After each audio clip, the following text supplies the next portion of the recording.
The wind had a way of whispering through the open plains that made a man feel both small and sovereign at the same time. That was how Jed Collins liked it. Just him, the sky, and the slow rhythm of hoofbeats across dry dirt. At 51, Jed had long given up on things like companionship, conversation, or anything more complicated than fence posts and cattle feed. His ranch was 30 miles outside the nearest speck of a town, a dusty place called Cold Creek with a population of under 200.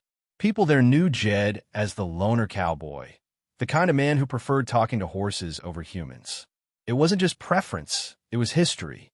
His wife, Emma, had died over 2 decades earlier during childbirth, and their baby hadn't made it either. After that, Jed turned inward. The world moved on, but he stayed behind, swallowed up in silence and a few stubborn acres of land that didn't seem to yield much but heartache and dust. Jed's days were routine and quiet, something he'd come to see as a mercy. He'd rise before dawn, feed his horses, check the barbed wire fences, mend what needed mending, and settle into a slow afternoon with the sound of cicadas and the occasional hawk circling overhead. Nights were colder than they ought to be in that part of Texas, and Jed had taken to keeping the fire going even into spring. There was no TV, no internet, and no phone except for a dusty landline that almost never rang. Peaceful, some would say. Lonely, most would agree. It was during one of those ordinary rides, late afternoon on the far end of his southern fence line, that he saw something that cracked his silence wide open. A flash of color against the muted palette of grass and wire. A small shape slumped at the base of a wooden fence post. At first, Jed thought it was a wounded animal, maybe a stray dog, but as he slowed his horse and rode closer, the figure took on human shape. A girl, slumped forward, arms twisted behind her back, rope cutting into her wrists. Jed's chest tightened. She couldn't have been more than 16. Her long, tangled brown hair fell like a curtain over her face, and her legs were scraped raw at the knees, her jeans torn and crusted with dirt. She wasn't moving. Jed dismounted and ran toward her, the crunch of his boots startling a nearby jackrabbit. "Hey," he said, voice rough with disuse and disbelief. "Hey, girl, can you hear me?" He knelt beside her, trying to remember what little first aid training he'd had a lifetime ago. Her breathing was shallow, but she was alive. Her wrists were raw from the ropes, her lips cracked and bleeding from dehydration. He pulled out his knife and cut the bindings, then gently shook her. Her eyelids fluttered open for a moment, glazed with terror, and she tried to back away, whimpering like a wounded animal. Jed raised both hands in surrender. "Easy now. I ain't gonna hurt you. You're safe." The words tasted strange in his mouth. He hadn't said anything close to "you're safe" to another soul in years. She didn't respond, just stared through him like he wasn't real. Jed didn't press her. He wrapped his coat around her thin shoulders and lifted her into his arms, cradling her like glass. She was light, too light, and her frame felt fragile, as if it might crumble under the weight of even a kind touch. He laid her gently across his horse and walked the half-mile back to his cabin, leading the horse slowly, careful not to jostle her.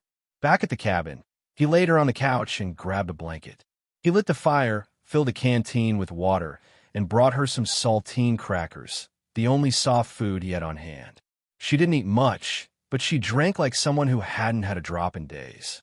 Jed didn't ask questions that first night. He just let her be. She didn't speak, just curled up with the blanket pulled to her chin, eyes wide and vacant. Jed sat in his armchair across the room, silent as ever, watching the fire and thinking more than he had in years. The next morning, she was still there. For a moment, Jed thought he dreamed it. But when he walked into the room, she flinched and scrambled back against the couch cushions like a feral cat. Her eyes darted to the door. "You're free to go," he said softly. "Ain't nobody holding you here. But you look like hell, and you need rest. Stay as long as you want." She didn't respond. By noon, she was asleep again, curled up like a child. Jed stood over her, trying to make sense of what had happened. Who ties a girl to a fence and leaves her for dead? What kind of father or monster does that? The idea of it turned his stomach. The landline phone on the kitchen wall caught his eye, and for a moment, he thought about calling the sheriff. But then he imagined what might happen. A strange old cowboy, living alone, found a young girl tied up on his property. They'd ask questions he wasn't equipped to answer. And worse, they might take her away and dump her in some system where she'd disappear again. Jed didn't trust systems. He trusted what he could see, what he could build with his hands, and what he could protect. So he didn't call. He let her sleep. That night, he cooked beans and eggs and left a plate on the table for her. She didn't eat with him, but he found the plate empty later. Progress, maybe. The next day, she finally spoke. Just one word. He'd been sitting on the porch, whittling wood, when he heard the screen door creak behind him. "Why?" she asked, her voice barely audible. Jed turned, surprised. "Why what? Why'd you bring me here?" He put down the piece of wood and looked at her. "'Cause you were hurt. And I ain't the kind of man who walks past that." She studied him for a long moment, eyes narrowed. "You gonna turn me in?" Jed shook his head. "Not unless you want me to." She looked away, unsure of what to say. "Then, my dad, he said I was the devil. Said he had to purge the evil." Her voice broke. "He left me there. Said if I lived, it'd mean God forgave me." Jed felt something cold and deep settle in his gut. "Well," he said slowly, "he's wrong. About all of it." She didn't cry. Jed could tell she'd done all her crying before she ever made it to his fence line. Instead, she just nodded once and sat on the porch step beside him, silent again. They stayed like that until the sun went down. Days turned into a week. She still wouldn't tell him her name, and he didn't push. He started calling her kid, and she didn't seem to mind. Slowly, she started helping out around the cabin, cleaning dishes, feeding the horses, brushing the old mule that Jed had half forgotten in the back shed. There was something in her that thrived on structure, even in the quiet. And there was something in Jed that came alive when he realized he had someone to cook for again, someone to check in on, someone who needed him. He'd never planned to become anyone's guardian. But life had a way of sneaking past your defenses and dropping something precious right in your lap. All you had to do was recognize it before it slipped away. The days that followed were filled with silence, not the kind that came from comfort, but the uneasy kind that hovered in the corners of every room, thick with tension. The girl, still unnamed and raw with fear, moved around the cabin like a shadow, flinching at sudden sounds, keeping her distance. Jed tried not to crowd her. He was a man who had lived with silence for so long. He knew how to let it breathe. But this was different. This was the silence of a wounded animal, not a man at peace. She still didn't talk much. Sometimes she wouldn't eat unless he left the food on the table and walked away. Other times, she'd sit in the corner by the fireplace and stare into the flames for hours. Jed didn't know what to do with her. He'd never raised a child, barely been around them. His experience with parenting began and ended with a nursery that had gone unused, gathering dust after his wife and child were buried in Cold Creek Cemetery. But here she was, and he couldn't pretend she wasn't. And despite his better judgment, despite the voice in his head warning him of the trouble this would bring, he didn't want her to leave. He started small. He left out clean clothes, his old flannels and sweatpants, a little large but warm. He made simple meals, eggs, beans, sometimes stew if he had the time. He even brought out the old rocking chair his wife used to sit in. She never used it, but he thought it might matter that it was there. And sometimes, when she wasn't looking, he'd watch her, trying to read her expression, trying to make sense of what kind of world could break someone so young. On the fourth day, she spoke again. "What's this place called?" Jed looked up from the feed sack he was tying off. "The ranch." She nodded, not looking at him. "Ain't got a fancy name. Folks just call it Collins Ranch." "After me. You live here alone?" "Been that way a long time." She was quiet a moment. Then, "Why didn't you take me to the cops?" Jed took a deep breath. "Didn't think it was what you needed." "Not yet. You don't even know me." "No, but I know you were hurt, and that you didn't deserve what happened." She looked away again, chewing at the corner of her lip. That was the most she'd said yet. Jed didn't press for more. He let her retreat back into herself. But the door had opened, even just a crack. As days turned into a week, a rhythm began to settle in. She started helping, first by instinct, maybe guilt, then by choice. She cleaned the dishes without being asked. She brushed the horses one morning while Jed was repairing the north fence. He didn't say anything, just nodded when she caught his eye, and she returned a brief, guarded glance. It was something. They were making progress, slowly, until the world came knocking. It was a Tuesday afternoon when the sheriff showed up. Jed had been expecting it, in a way. Word always got around, even out here. A ranch hand from town had seen Jed stocking up on supplies. More food than usual, women's toiletries in the bag. People noticed things, especially in a place like Cold Creek where nothing much ever changed. Sheriff Walker, a barrel-chested man with kind eyes and a politician's smile, stepped out of his patrol truck and tipped his hat. "Afternoon, Jed." Jed kept his stance neutral. "Sheriff." Walker glanced toward the house. "Heard you might have company up here." Jed didn't answer. "Someone said there's a young girl staying with you. That true?" Jed met his gaze. "That true, or not depend on what business it is of yours." Walker sighed. "Come on, Jed. You know how this looks. You, alone all these years, and now suddenly you're talking to a teenager? That sort of thing brings questions." Jed felt his jaw tighten. "I found her tied to my fence post. Left there like garbage. She was beaten, starved, terrified. You think I'm going to leave her out there cause of how it looks?" Walker held up a hand. "I ain't accusing you of nothing, Jed. But you gotta know how careful you need to be. This ain't the kind of thing that gets ignored. If she's underage, if she's in danger, we need to know. She's safe now. Is she?" Walker asked gently. "Does she want to stay here?" Jed hesitated. That wasn't a question he could answer for her. "I'll ask." Walker nodded. "All right, but I'll need to talk to her myself sometime soon." Protocol. Jed watched the truck disappear down the dusty road and felt the weight settle on his shoulders like a lead saddle. He walked back to the cabin, found the girl sitting by the window, her expression unreadable. "You heard all that?" he asked. She nodded. "You want to go with him?" She shook her head violently. "No, I don't trust them. They'll put me in some place. I've been in those places." Jed sat across from her. "They'll come back. I don't care." "You sure?" She looked him dead in the eye. "You're the only one who didn't look at me like I was broken." Jed swallowed hard. "Then we figured out. After that, things changed. There was still distance, but the wall between them had thinned." She told him her name, Lily. She shared bits and pieces. A childhood of bouncing between her father's drunken rages and brief stays with relatives who didn't want her. Her mother was gone, ran off when Lily was 5. By the time she turned 16, her father had become convinced she was possessed, that she brought evil into the house. She believed it for a while, then stopped. That's when he tied her up and left her for God to judge. Jed listened, never interrupted, just nodded. And sometimes, when she finished a story, he'd say quietly, "That ain't your fault." It became a ritual, a small act of defiance against the poison her father had poured into her. Walker came back, more than once. Eventually, so did a social worker. But Lily refused to leave. Jed gave them clean clothes, meals, stories. Told them she was safe and she was staying. It helped that Lily backed him up calmly and clearly. "I'm not going anywhere," she told him. "He saved me." The townsfolk talked. Whispers in church pews and general store aisles. But they had no proof, and Jed didn't bend. One day, the preacher's wife dropped off a pie for the girl. Later, a retired schoolteacher offered to tutor her if she wanted.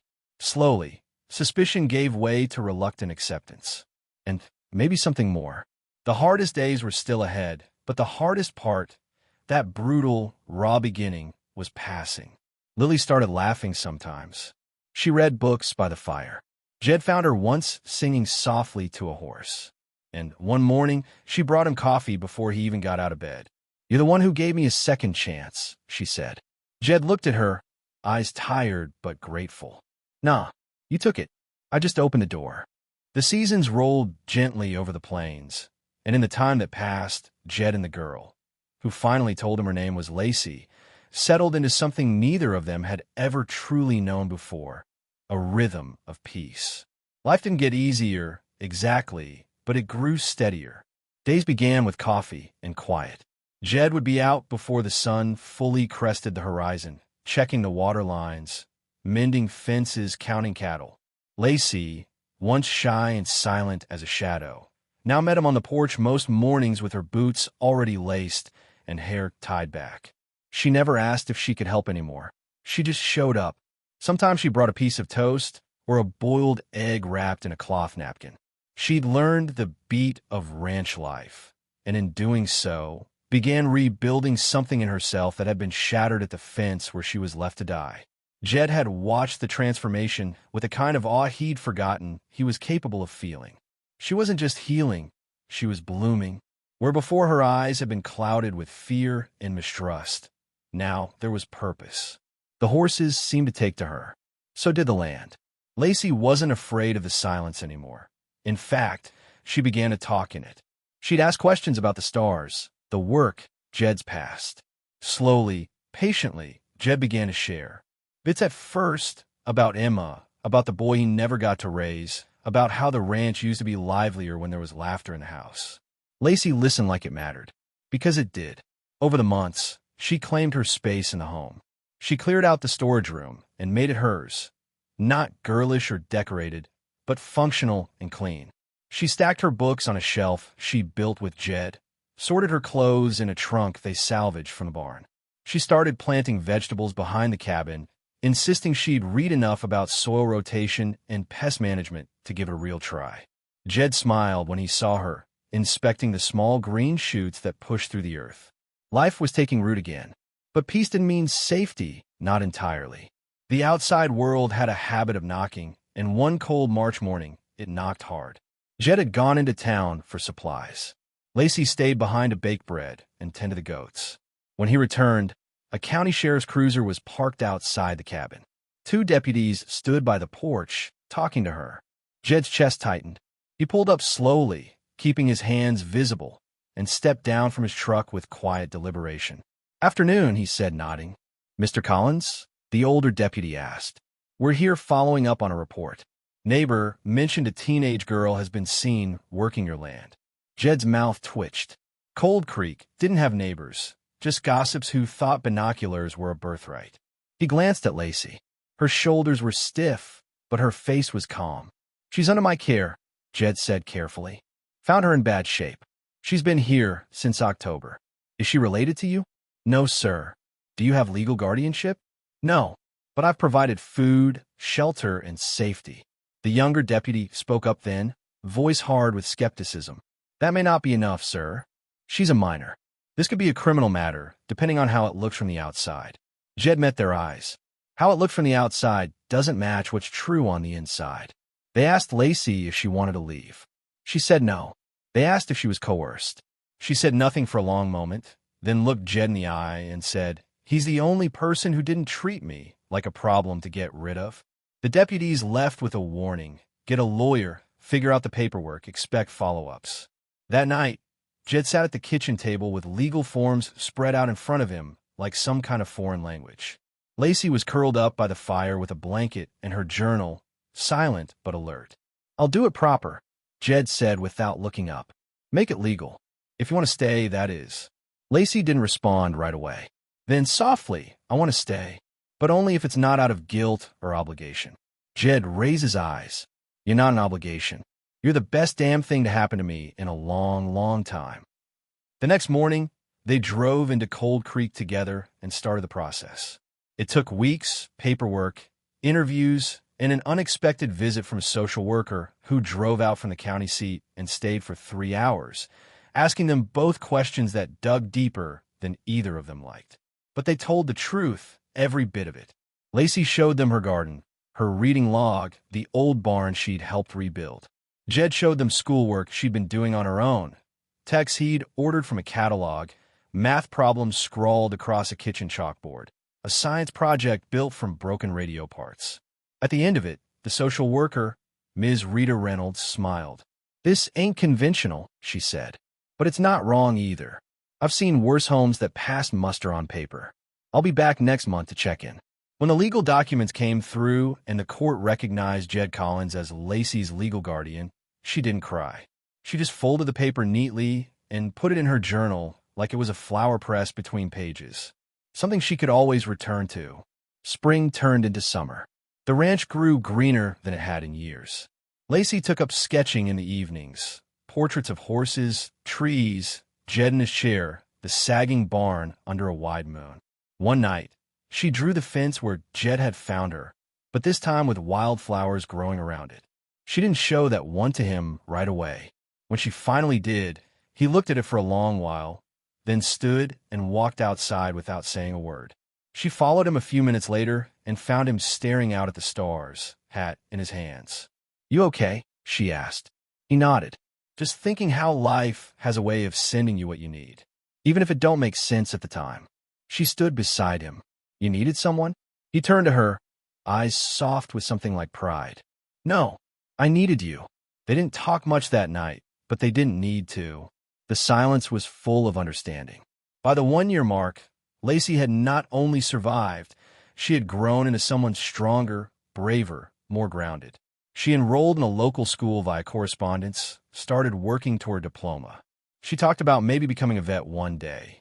Jed had bought her a second-hand pickup they fixed together, and she used it to visit a neighboring ranch where an elderly woman let her practice caring for sick animals.